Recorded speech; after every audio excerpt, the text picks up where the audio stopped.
FM News. Lokal. O, ASF muna tayo. Idol Joan Kamen. Nagtali na ed nga ASF free iti iliti pagudpud kagita na ti surveillance nga aramida na ti Provincial Veterinary Office kadagiti sumagmamano a barangay. Karaman dito iti mununan nakiddaw dagiti hog racers apan nakatest dagiti tarakenda ken dagiti mununan na tiltiliwan nga illegal iti apan nakaibiyahe na. Basta ti pakaammo nagkolekta ti Veterinary Office iti blood samples iti February 13, particular iti Barangay Pasaleng ken Barangay Pansyan kadagiti nagduduma apag taraknan.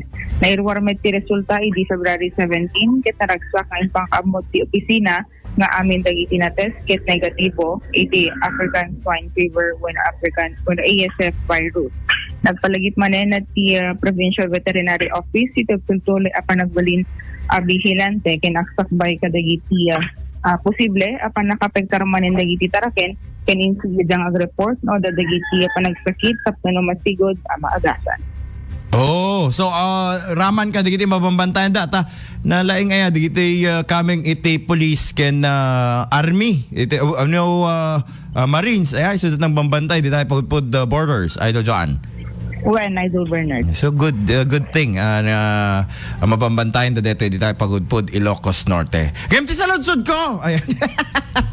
Kadatoy ba nga election manen ket bumaknang man ti taga pagudpud Ilocos Norte na Idol Joan.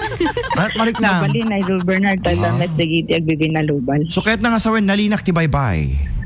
When Idol Bernard. Very blue. Yan. Okay, go ahead Idol Joan. Damag iti pagudpud kadwa iti 99.5 Basin Lawag Idol John Gistin Tatak Permanent.